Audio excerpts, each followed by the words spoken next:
if the leader is muddled, then they're in turn going to create lack of clarity versus having people being able to do an alignment, the purpose of the person aligned with the purpose of the organization. That's where the energy is. And that's really what I'm trying to do, is give people the ability to take this mysterious thing, put a name on it, harness it, and put it to work for good. And by the way, I should say that the way I define purpose is it is by definition good.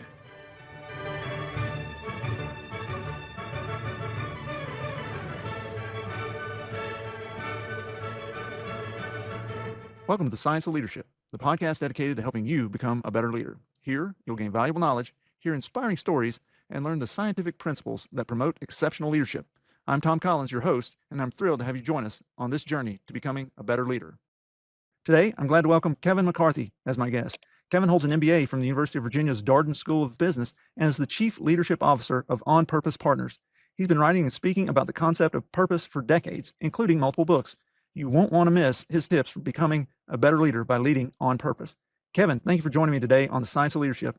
Well, it's great to be with you, Tom. Thanks for having me. Well, let's get right into today's topic. The people at Harvard Business Publishing have referred to purpose-driven leadership as, quote, doing well by doing good. You've written a lot about the idea of purpose-driven leadership and being on purpose as a leader. When you talk about living and leading on purpose, what do you mean by that? Well, first of all, let me just clarify that I don't believe we're purpose-driven. I believe we're purpose-called. So I have a very different view from Harvard or Rick Warren, who wrote The Purpose-Driven Life. And so I'm a contrarian relative to the purpose-driven movement that's out there. The reason being is the purpose is within us, and usually driving is something that is driving us. It's compelling us, if you will. Now, I can appreciate the fact that our purpose is something that is there. It's innate. It's just in who we are, if you will. And that as a result, you can't drive it. You have to respond to it, or it doesn't drive us. We respond to it. So we answer the call to be on our purpose is really the difference, if you will. And the other part of it is because it's innate. I often think of it as spiritual DNA. You're a scientist, so we know that there's physical DNA. Well, I like to think that the spiritual world and the physical world sort of mirror one another. They coexist. Therefore, if there's a physical DNA, why shouldn't there be a spiritual DNA? And so it's really looking at it and trying to understand the genome structure, if you will, of that spiritual DNA, which is why I work so deeply with individuals and organizations on clarifying their purpose so they can be on their purpose rather than off their purpose. Yeah. So if I'm hearing you, being on purpose is really tapping into that thing, that innate part of us for which we are, as you said, called, that we're made for. Is that right? Yeah. I mean, do you think about it this way? Does your DNA drive you? Yeah. Without getting too much into nature versus nurture and and environment versus genetics, certainly it heavily informs who we are and what we do, and even to the point of how we behave and perhaps think. Yeah. Yeah, and so we have then a choice to respond to that or not. We can choose to respond. We have the free will, if you will, to respond to it, to answer that or to not, to deny it or to receive it. Yeah. Okay. It's almost sort of like what we would call in the field of genetics, epigenetics, so that when we're exposed to certain stimuli, our different proteins and mechanisms are upregulated or downregulated, and so that depending on the situation we're in, our DNA may actually, in a sense, not DNA specifically, but the products of the DNA respond differently to that. So that's an interesting concept. You're in the deep end of the pool relative to me on that one. Well, as we're talking about this on purpose, some of our listeners may be wondering, and I just wanted to ask you this. There are a lot of books out there that cover purpose and what people or organizations are trying to do or things of that nature.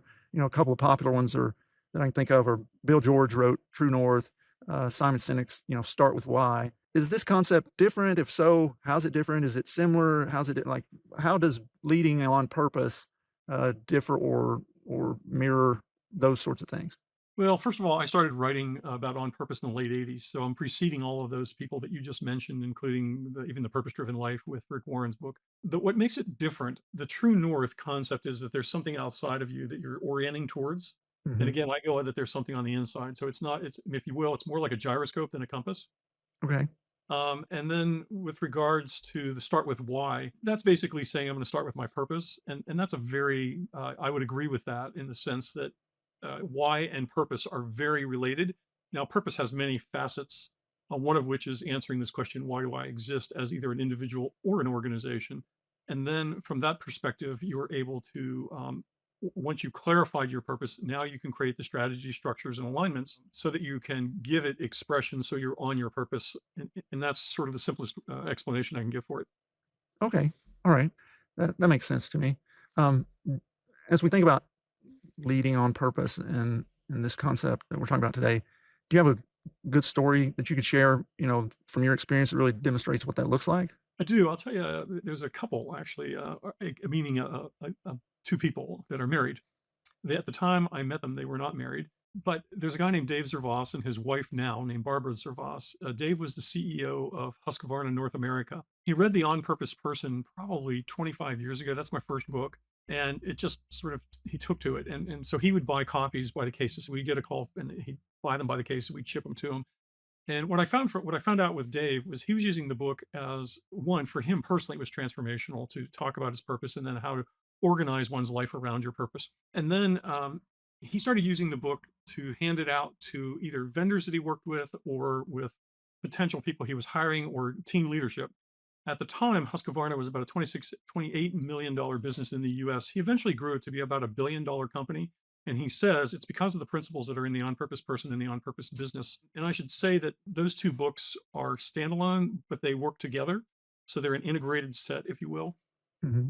And so Dave talks about that. But one of the funny stories about it is one day I'm in my office at about 5:30, my phone rings. I pick up the phone and a woman says, "Hey, how many books have you written? I got to get as many of them you have. I've got a job interview coming up and I just read your On Purpose Person book. The CEO sent it to me. Love it. I want to know everything you're doing. And I'll call you back in 2 weeks. Here's my number. Here's my Federal Express. Boom. I drop it FedEx. She's got it the next day. And so 2 weeks later, she calls, and this was Barbara, who's now his wife. She gets the job hired as the VP of marketing at Husqvarna in North America, which does primarily power tools, outdoor power tools. She says, I've got to get you up here to meet Dave.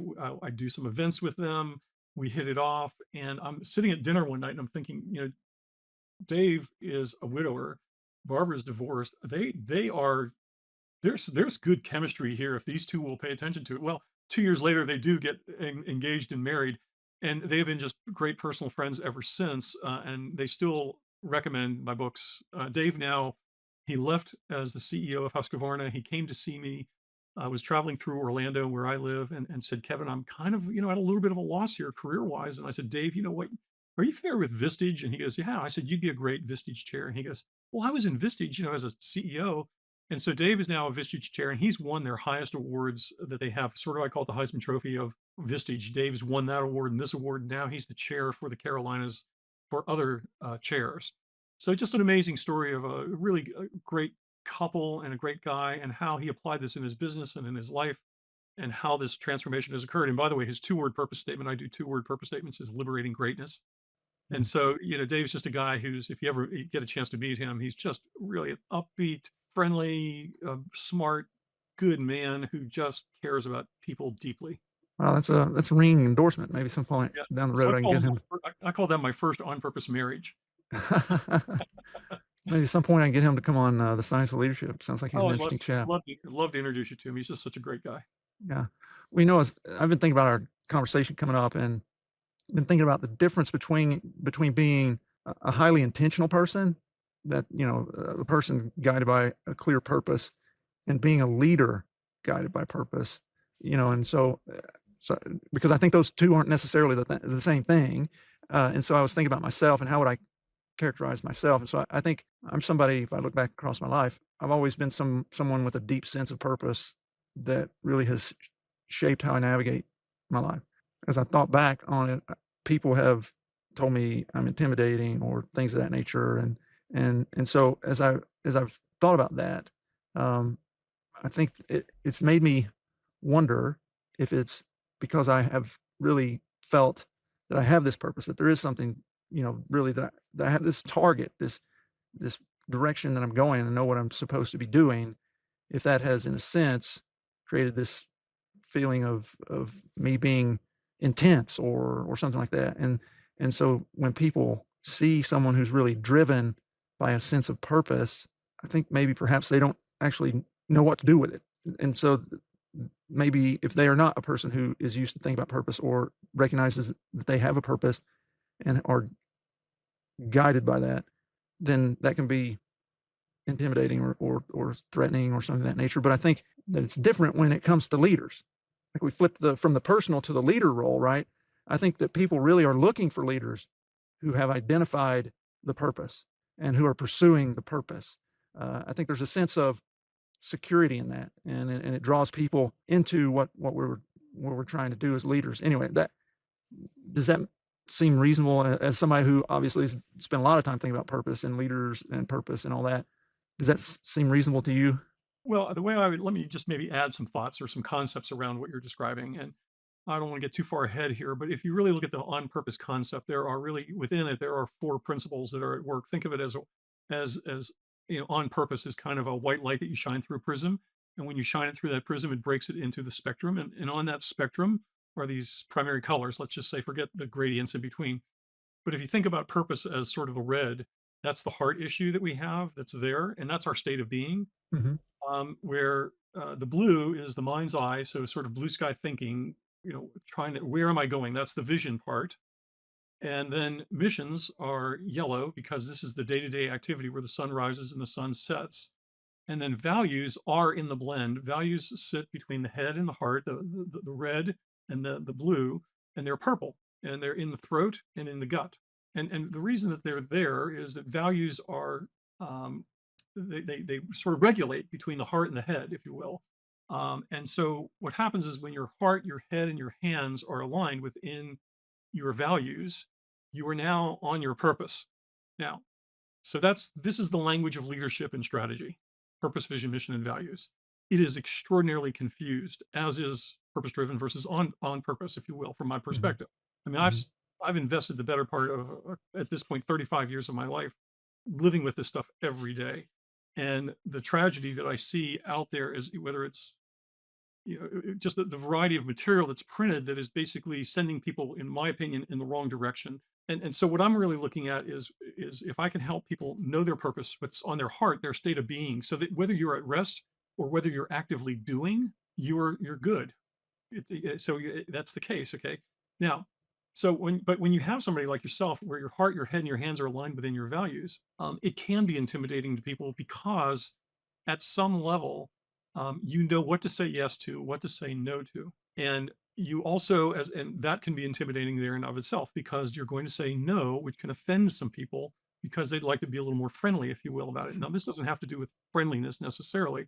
That's almost a personality type, if you will, in terms of extrovert, introvert, and how you interact with people, which is a whole different thing, if you will. And so, what you're really looking at is, with leadership, they talk about leadership being lonely. It's because the leader understands why I'm here, where I'm going, how I want to get there, and what is important along the way that I'm not going to violate any values. And so, that combination, where most people are muddled.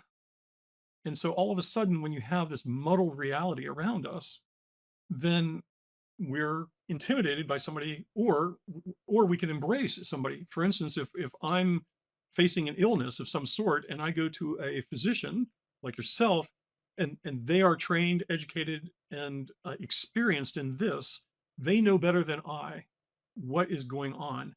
And so at that point, I'm not intimidated, I'm welcoming that. Mm-hmm. But if you get with a colleague who's in the same field and you start to argue over things, then you might find that actually that might be an intimidating conversation for that other person. You see, so at some level, it depends on the level of knowledge, the circumstance under which one's in. The fact is that a good leader, like a good physician, should have a good bedside manner in many ways, although not always. I mean, do I really care if I'm having cardiac surgery, whether my surgeon has good bedside manner or whether he or she has really good hands and knowledge and experience? Sure. So in that sense, I'm going to see them maybe at the intake and the outtake, and other than that, I might not see the surgeon ever again. Yeah, that's helpful. Thanks for filling that out more. And I'm reminded, for those who are listening, I've read at least a couple of Kevin's books, including the on purpose person and the chief leadership officer book, and recommend those to you. But he has a little figure that really lays out these purpose, mission, vision, values to help you be able to. There he is up here in the corner. Oh yes, yeah. The heart, the head, the hands.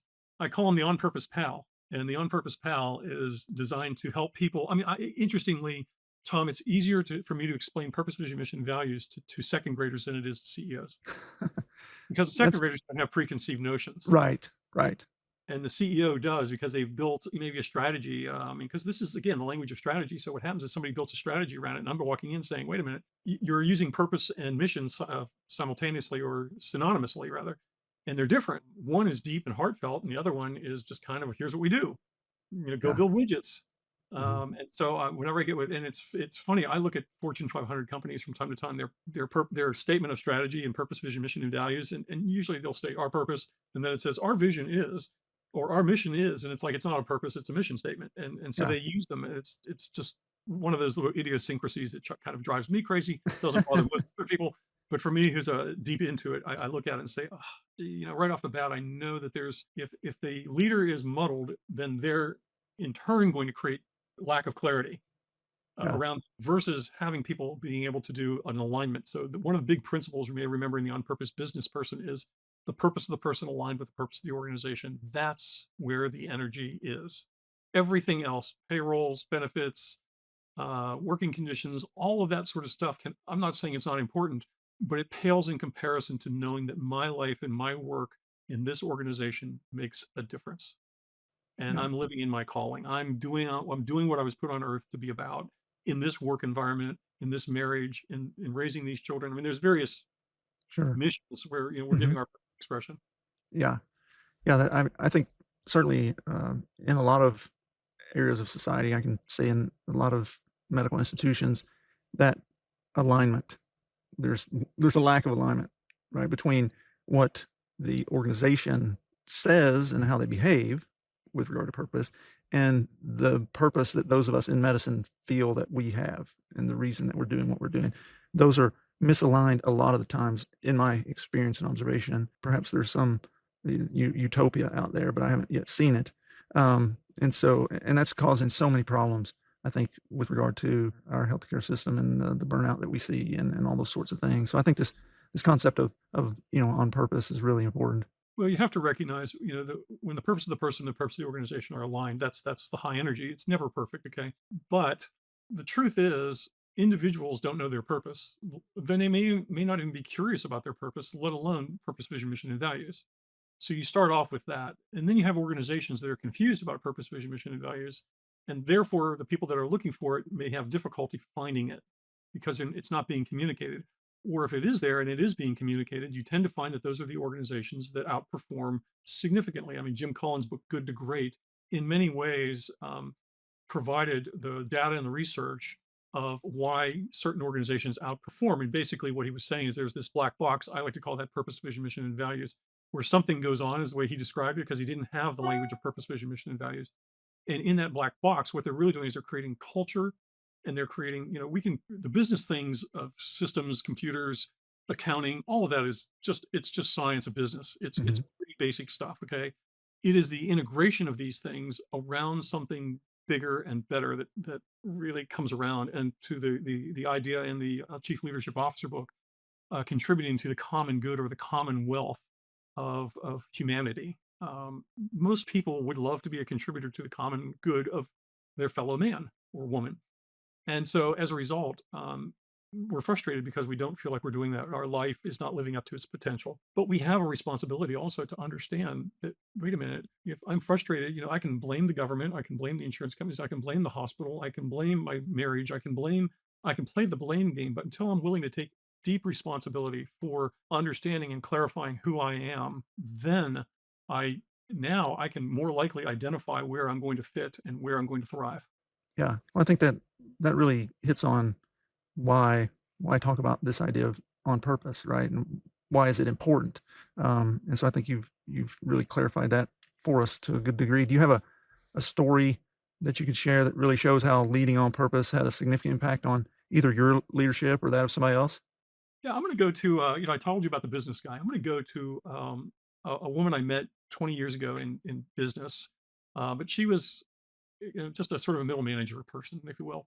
We lost track of each other for 20 years, and she showed up on a webinar I do called Refine Your Purpose, where people that have used this tool that I have to find their purpose, their two-word purpose. And she showed up, and she's now retired, living in a retirement facility with 500 other people. And she said, my life is not very good.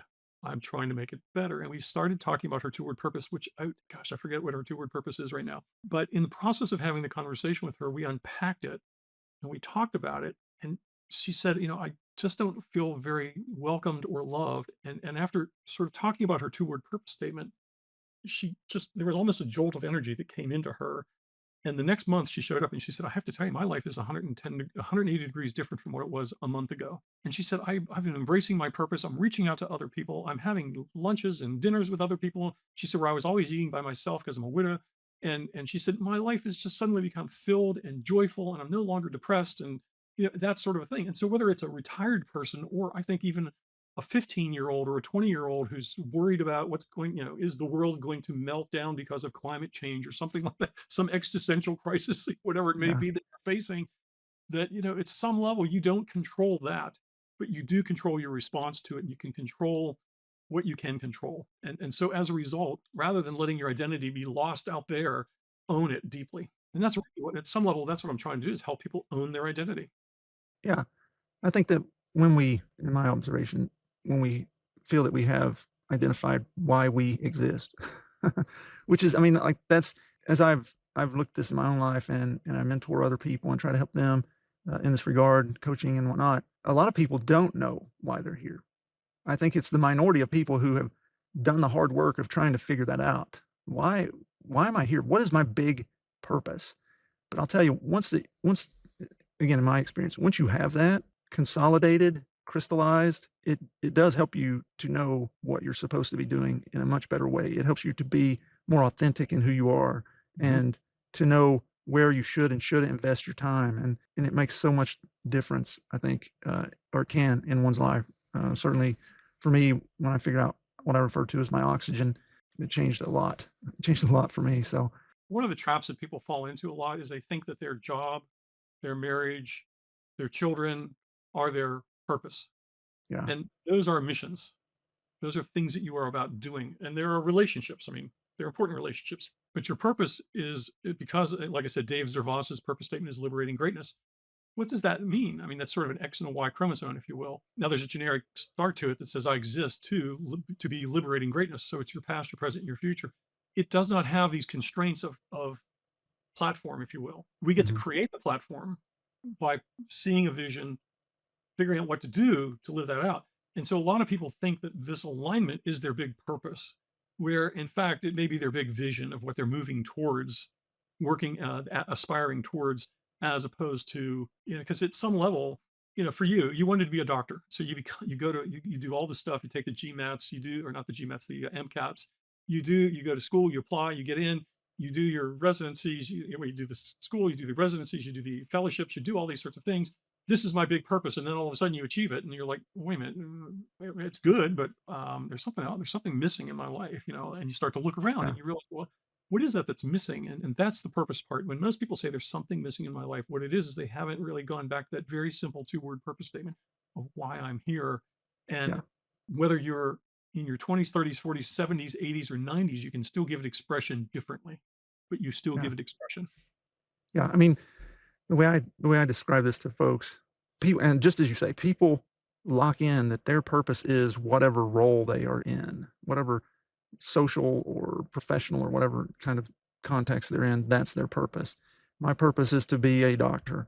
No, what I tell folks is your purpose should reach far beyond whatever your professional endeavors are. It should be something you can do as a guy who's mowing lawns, a woman who's, making pottery, whatever it is. Like pick any kind of role or what have you.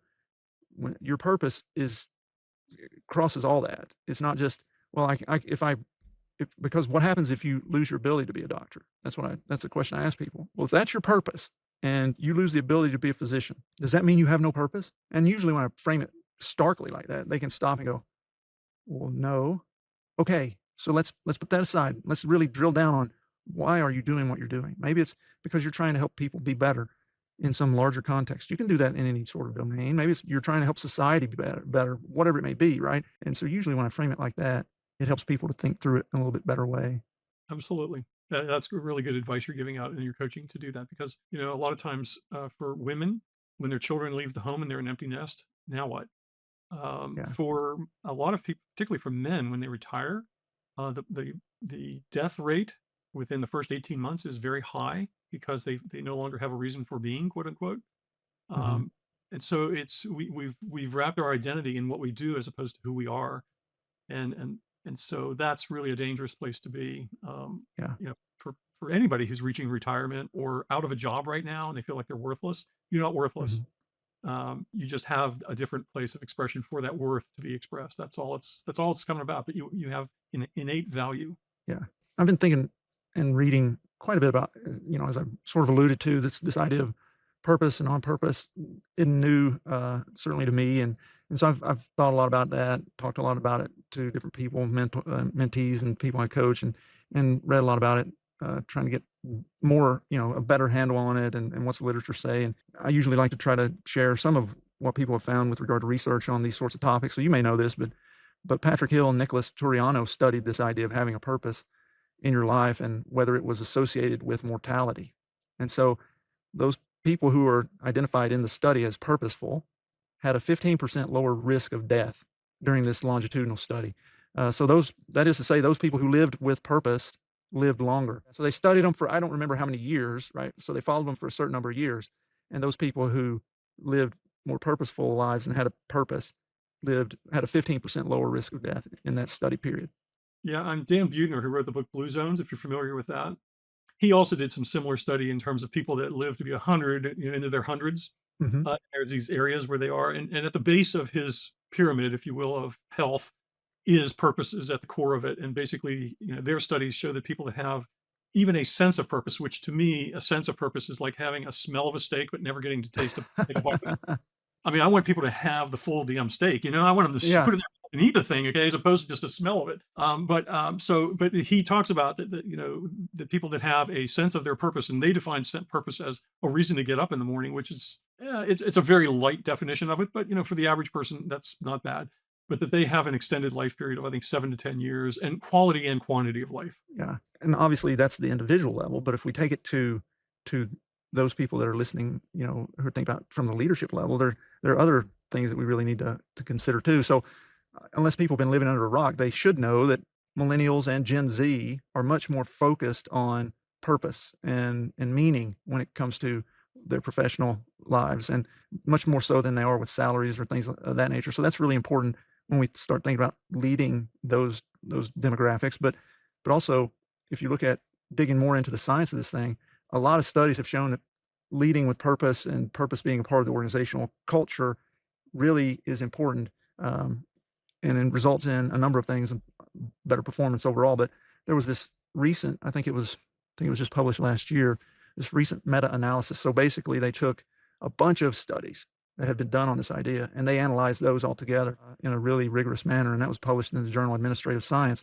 But the authors looked at 58 studies, pooled them together, and found that purpose, those who lead with purpose, results in 5 major organizational benefits. So the first is increased work engagement among those that you're leading. The second is enhanced organizational commitment, so people are more likely to stay at your organization. Third is improved employee productivity and effectiveness. The fourth is increased collaboration and innovation. And finally, enhanced overall organizational performance. So, Kevin, it seems pretty clear to me, based on the data, other than things that we've been saying already, that being, as you would say, on purpose leaders is really highly beneficial. Yeah, I mean, it's kind of like, I've often described it, this equation that I talked about before that I call the on-purpose principle is sort of Einstein had E equals MC squared as the theory of relativity.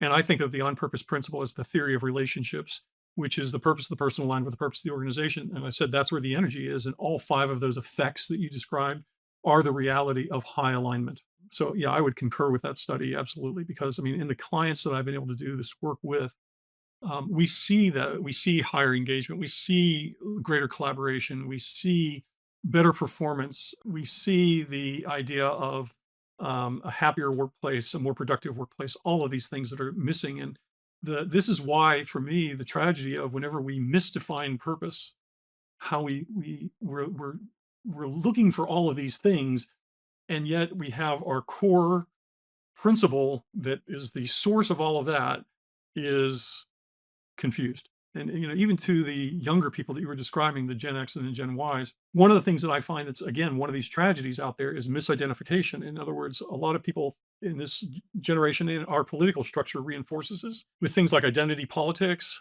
But there's a difference between one's identity, which is their reason for being, and their identifiers, which may be their political affiliation, their sexual orientation, their race, their creed, their nationality or ethnicity, what football team they cheer for. All of these brands that are vying for our identity are actually just simply identifiers that we choose. And so as a result, when you confuse an identifier for an identity, you now have basically an empty core to a hollow core to the person, because they have a false god, if you will, in the middle of who they are. Mhm. Okay, that's interesting differentiation I hadn't thought of. So you kind of spelled out a list of identifiers. What would you say is the definition of then identity? Well, identity is knowing why you're here. It is really that's why I do these two-word purpose statements, because again, I Mhm. think one of the things, and I'm the first to say this, okay, see this wedding ring on my hand? I'll put it up there. That is a symbol of my marriage. Okay, marriage is a covenant relationship. It's a mysterious relationship. Anybody that's married, whether they're male or female, will understand that there's a wonderful benefit to a great marriage. And my wife and I are celebrating 41 years this April. So I'm blessed with a great marriage. But it is not my marriage. It is a symbol of my marriage. So a two-word purpose statement is a symbol of something mysterious.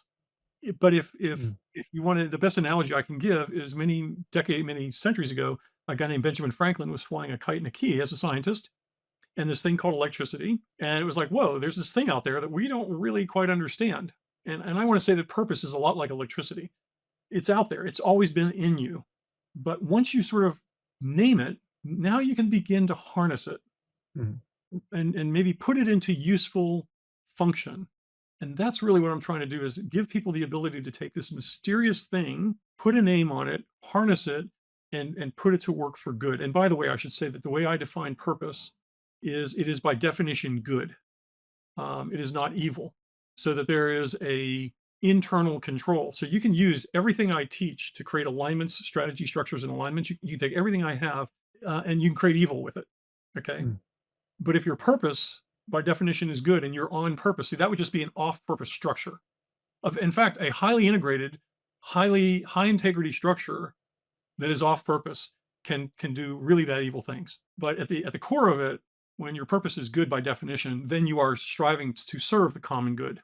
So we've talked about being on purpose, what that looks like, what that means, why it's important. We covered that, and your experiences and all of your, not all, but sampling of all that you've learned and seen, and the literature on it. And you were just hitting on this, and so it makes me wonder, what are the practical tips that you can give our listeners to help them, you know, lead and be on purpose?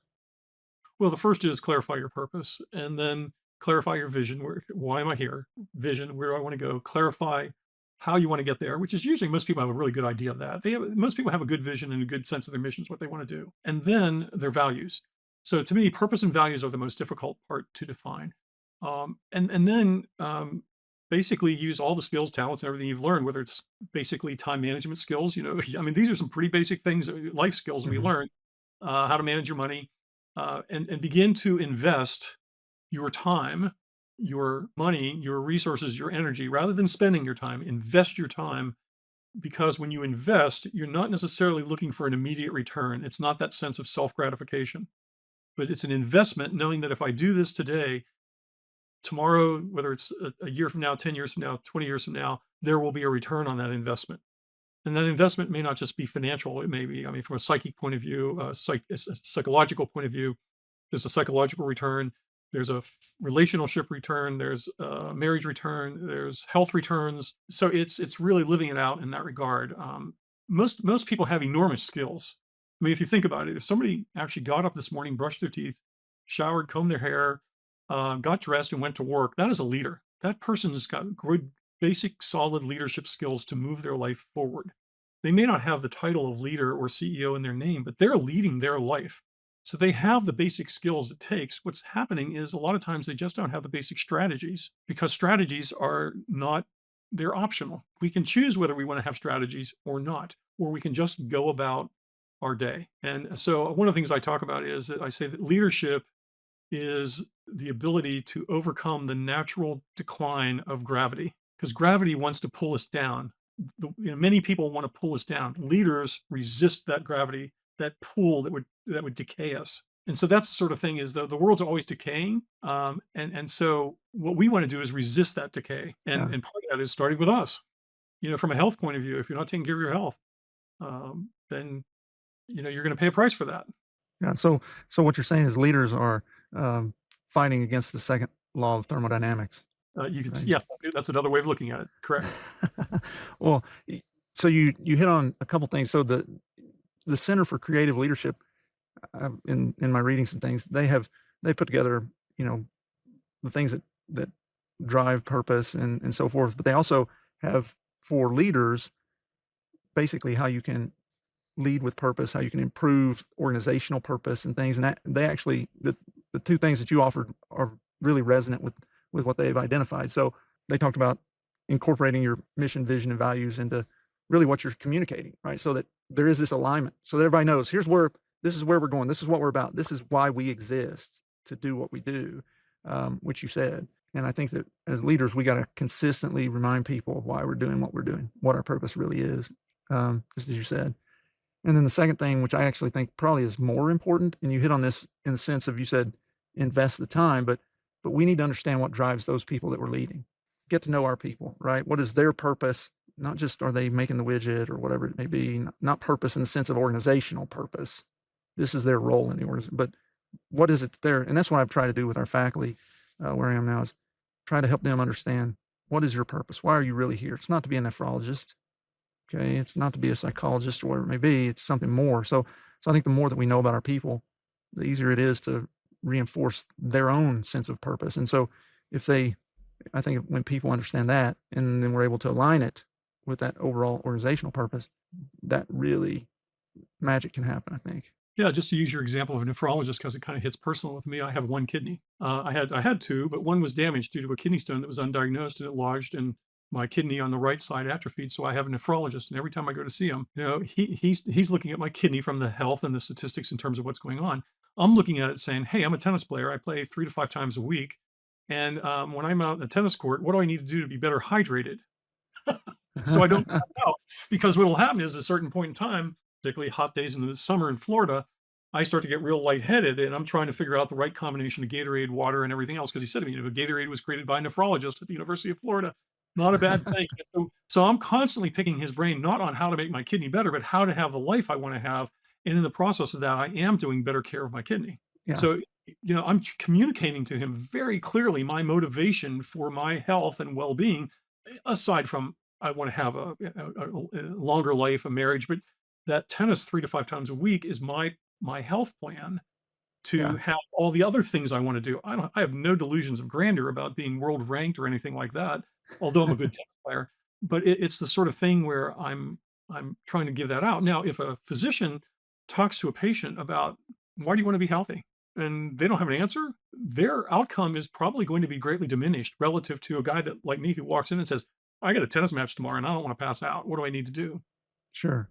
And see, Yeah. this is that part of, I think, medicine where I think the system between whether it's the government or insurance companies, where they're trying to up productivity, Hmm. um, faster visits, is in many ways missing the mark in terms of how to really connect with the patient and their Yeah. motivations.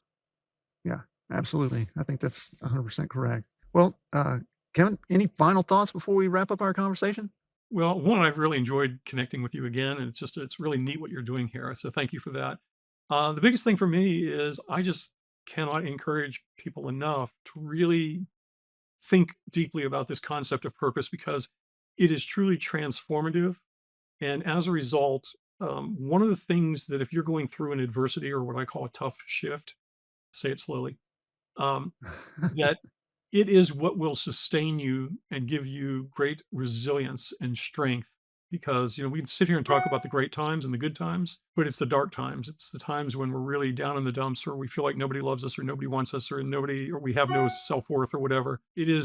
Purpose is that white light at the end of that tunnel that is shining for you and is there to say, no, you have a reason for being, and let's build your life around that. Well, I think that's a great way to end off our conversation. Kevin, thank you for being on the Science of Leadership today. I really think it's been great. Well, thank you for having me, and be on purpose. Thank you for joining us on this episode of The Science of Leadership. We hope today's discussion has inspired you and given you valuable insights to help you become a better leader. Remember, leadership is about helping those we lead do great things. It's a journey of continual growth and learning. When we embrace that journey with curiosity, courage, and humility, we can confront challenges, overcome barriers, and foster environments where everyone can succeed. If you enjoyed today's episode, be sure to follow or subscribe, leave a comment, and share it with others who are passionate about leadership. Until next week, keep leading with character, competence, caring, and communication. This is Tom Collins. Let's keep growing.